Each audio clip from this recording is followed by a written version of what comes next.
ಬೆಳಗ್ಗೆ ಹೇಳಿದ ಬಳಿಕ ಪೂರ್ಣ ಅಧ್ಯಕ್ಷರ ಬೇಡಿಕೆ ಮಂಡಿಸಿದ್ದಂತಹ ಜಾರಕಿಹೊಳಿ ಡಿಮ್ಯಾಂಡ್ ಅಪೂರ್ಣ ಜಾರ್ಬಿಟ್ಟಿದೆ. ರಾಜ್ಯ ಕಾಂಗ್ರೆಸ್ನೊಳಗಿನ ಈ ಬಂಡಾಟಕ್ಕೆ ಮದ್ದನ್ನ ಅರಿಯುವುದಕ್ಕೆ ಪ್ರಯಾಸದಿಂದ ಹೆಣಗ್ತಾ ಇರುವಂತಹ ಕಾಂಗ್ರೆಸ್ ಹೈಕಮಾಂಡ್ ಮತ್ತೆ ಸುರ್ಜೇವಾಲಾರನ್ನೇ 2 ದಿನಗಳ ಕಾಲ ರಾಜ್ಯಕ್ಕೆ ಕಳುಹಿಸಿದೆ.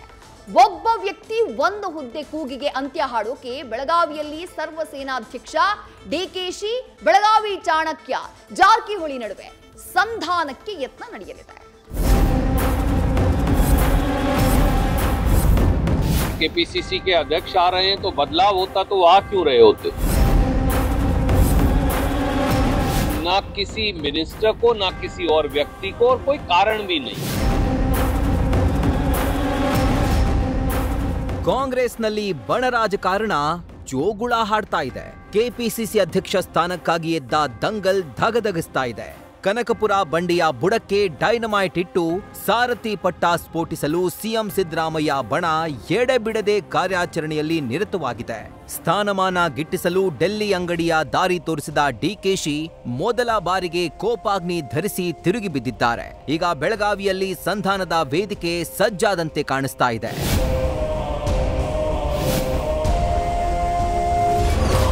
ಕೆಪಿಸಿಸಿ ಅಧ್ಯಕ್ಷ ಸ್ಥಾನ ಬದಲಾವಣೆ ಇಲ್ಲ, ಹೈಕಮಾಂಡ್ ಸಂದೇಶ ಫೈನಲ್. ಸಾರಥಿಯ ಕನಸು ಕಾಣ್ತಿದ್ದವರಿಗೆ ಸುರ್ಜೇವಾಲಾ ಕೊಟ್ರು ಮಾಸ್ಟರ್ ಸ್ಟ್ರೋಕ್. ರಾಜ್ಯ ಕಾಂಗ್ರೆಸ್ನೊಳಗಿನ ಕಿತ್ತಾಟ ಸೂಕ್ಷ್ಮವಾಗಿ ಗಮನಿಸ್ತಾ ಇರುವ ಹೈಕಮಾಂಡ್ ಎಚ್ಚರಿಕೆ ಹೆಜ್ಜೆ ಇಡ್ತಾ ಇದೆ. ಸ್ವಲ್ಪ ಯಾಮಾರಿದ್ರೂ ದಿಡ್ಡಿ ಬಾಗಿಲು ಕ್ಲೋಸ್ ಆಗಲಿದೆ. ಇದನ್ನ ಗಮನಿಸಿದ ಹೈಕಮಾಂಡ್ ಸುರ್ಜೇವಾಲಾ ಮೂಲಕ ನೈಟ್ ವಾಚ್ಮ್ಯಾನ್ ಬ್ಯಾಲೆನ್ಸಿಂಗ್ ಬ್ಯಾಟಿಂಗ್ಗೆ ಇಳಿಸಿದೆ. ಬಂಡಾಟದ ಬೇರು ಬೆಳಗಾವಿಯಿಂದಲೇ ಮಾಸ್ಟರ್ ಸ್ಟ್ರೋಕ್ ಕೊಟ್ಟ ಸುರ್ಜೇವಾಲಾ ಸದ್ಯಕ್ಕೆ ಕೆಪಿಸಿಸಿ ಅಧ್ಯಕ್ಷ ಸ್ಥಾನ ಬದಲಾವಣೆ ಇಲ್ಲ ಅಂತ ಕಡ್ಡಿ ತುಂಡು ಮಾಡಿದ್ರು. मैंने अभी आपको बताया कि केपीसीसी के अध्यक्ष आ रहे हैं तो बदलाव होता तो आ क्यों रहे होते? ಆಗ್ಲೇ ಹೇಳ್ದಂಗೆ ಸುರ್ಜೇವಾಲಾ ಡಿಫೆನ್ಸ್ ಆಟಕ್ಕೆ ಕೈ ಹಾಕಿದ್ದಾರೆ.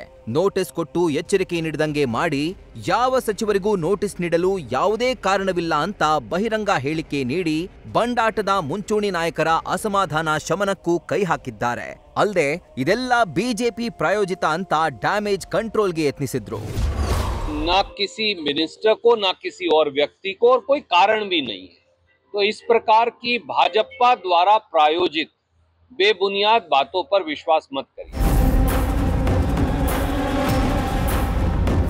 ಈ ಬೆಳವಣಿಗೆ ಮಧ್ಯೆ ಮಾಜಿ ಸಂಸದ ಡಿಕೆ ಸುರೇಶ್ ಬೆಳಗಾವಿಗೆ ಬಂದು ಸುರ್ಜೇವಾಲಾರ ಆತಿಥ್ಯ ನೋಡಿಕೊಂಡ್ರು.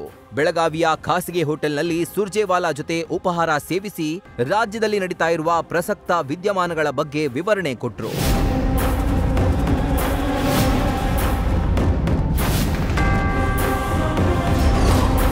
ಜಂಟಿ ದಾಳಿ ಎದುರಿಸಲು ಒಬ್ಬಂಟಿ ಬಂಡೆಗೆ ಹೈಕಮಾಂಡೇ ಆಸರೆ.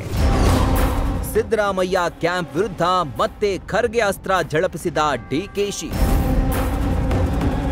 मेरे पास एमएलए है, बैंक बैलेंस का लीडर है, अहिंदा का बंगला है, क्या है तुम्हारे पास? मेरे पास हाईकमांड का मां है. ಮೋಸ್ಟ್ಲಿ ಇದು ಡಿಕೆಶಿ ಬಲವಾಗಿ ನಂಬಿರುವ ಕಟ್ಟ ಕಡೆಯ ಒಂದೇ ಒಂದು ಬಲಿಷ್ಠ ಅಸ್ತ್ರ. ತಮ್ಮ ವಿರುದ್ಧ ತಿರುಗಿಬಿದ್ದ ಅಹಿಂದ ಪಡೆ ವಿರುದ್ಧ ಡಿಕೆಶಿ ಬಲಿಷ್ಠ ಖರ್ಗೆ ಅಸ್ತ್ರವನ್ನೇ ಹೂಡಿದ್ದಾರೆ. ನಮ್ಮ ರಾಜ್ಯದವರೇ ಆದಂತಹ ಎಐಸಿಸಿ ಅಧ್ಯಕ್ಷರು ಮಹಾತ್ಮ ಗಾಂಧೀಜಿಯವರು ಕೂತ ಜಾಗದಲ್ಲಿ, ಇಂದಿರಾ ಗಾಂಧಿ ಅವರು ಕೂತ ಜಾಗದಲ್ಲಿ, ಪಂಡಿತ್ ಜವಾಹರ್ಲಾಲ್ ನೆಹರು ಅವರು ಕೂತ ಜಾಗದಲ್ಲಿ ಇವತ್ತು ಮಲ್ಲಿಕಾರ್ಜುನ್ ಖರ್ಗೆ ಸಾಹೇಬರು ಕೂತಿದ್ದಾರೆ. ಅವ್ರಿಗೆ ಕಣ್ಣು ಇದೆ, ಕಿವಿನೂ ಇದೆ, ಅವ್ರಿಗೆ ಎಲ್ಲ ವಿಚಾರಗಳು ಕೂಡ ಮತ್ತೆ ಬ್ಲಾಕ್ ಅಧ್ಯಕ್ಷರಾಗಿದ್ಕೊಂಡು ರಾಷ್ಟ್ರದ ಅಧ್ಯಕ್ಷರಾಗಿ ಇವತ್ತು ಕೂತಿದ್ದಾರೆ. ಅವರು ಇದನ್ನೆಲ್ಲ ನೋಡ್ಕೊಳ್ತಾರೆ. ದಿಢೀರ್ ಮುಂಜಾನೆ ಹೊತ್ತಲ್ಲೇ ಪವರ್ ಹೌಸ್ ಆದ ಪರಮೇಶ್ವರ್ ನಿವಾಸ. ಸುರ್ಜೇವಾಲಾ ಮಾತಿನ ಬೆನ್ನಲ್ಲೇ ಪರಂ ಮನೆಯಲ್ಲಿ ಮಹದೇವಪ್ಪ ಪ್ರತ್ಯಕ್ಷ. ಇತ್ತ ಬೆಂಗಳೂರಲ್ಲಿ ಪರಮೇಶ್ವರ್ ಊಟದ ಕೂಟ ಮತ್ತೆ ಪ್ರತ್ಯಕ್ಷವಾಗಿದೆ. ಬೆಳಗಾವಿಗೆ ಬಂದು ಸುರ್ಜೇವಾಲಾ ಒಪ್ಪಿಸಿದ ಸಂದೇಶದ ಬೆನ್ನಲ್ಲೇ ಔತಣ ತಂಡ ಆಕ್ಟಿವ್ ಆಗಿದೆ. ಮುಂಜಾನೆ ಗೃಹ ಸಚಿವ ಪರಮೇಶ್ವರ್ ಮನೆಗೆ ಓಡೋಡಿ ಬಂದ ಮಹದೇವಪ್ಪ ಬೆರಗು ಮೂಡಿಸಿದ್ರು.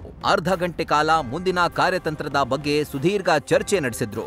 ಸಮುದಾಯದ ಸಚಿವರು, ಶಾಸಕರ ಸಭೆಗೆ ಅನುಮತಿ ಪಡೆಯಲು ಪ್ಲಾನ್ ಸಿದ್ಧಪಡಿಸಿದ್ರು.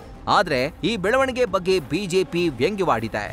ಏನಿಲ್ಲಪ್ಪ, ಅಂತದೇನು ಒಳ್ಳೆ ಕತೆ ಆಯ್ತಲ್ಲ. ಯಾರು ನಮ್ಮ ಈಗ ನಾನೇ ಯಾರ್ದೋ ಮನೆ ಮಿನಿಸ್ಟರ್ ಮನೆಗೆ ಹೋದ್ರೆ, ಕೊಲೀಗ್ಸ್ ಮನೆಗೆ ನಮಗೂ ಏನೋ ಡಿಪಾರ್ಟ್ಮೆಂಟಲ್ ಕೆಲಸಗಳಿರ್ತವೆ, ಹೋಗ್ತೀವಿ, ನಾನು ಹೋಗ್ತೀನಿ ಅನೇಕ ಸಂದರ್ಭದಲ್ಲಿ ನಮ್ಮ ಕಾನ್ಸ್ಟಿಟ್ಯೂನ್ಸಿಗೆ, ನಮ್ಮ ಜಿಲ್ಲೆಗೆ ಸಂಬಂಧಪಟ್ಟಾಗೆ. ಹಂಗೆ ಅವರದ್ದು ಕೆಲಸ ಏನೋ ಇತ್ತು, ಬಂದರು ಅಷ್ಟೇ, ಬಿಟ್ಟರೆ ಬೇರೆ ಏನಿಲ್ಲ. ನಮ್ಮ ಮನೆಗೆ ನಾವು ಬೇರೆಯವ್ರ ಮನೆಗೆ ಹೋಗು, ತಿಂಡಿಗೋ ಊಟಕ್ಕೋ ಹೋಗೋದು ಅದೆಲ್ಲ ಖಾಸಗಿಯಾಗಿ ಅದನ್ನ ಯಾರು ನಿಲ್ಸಕ್ಕಾಗಲ್ಲ.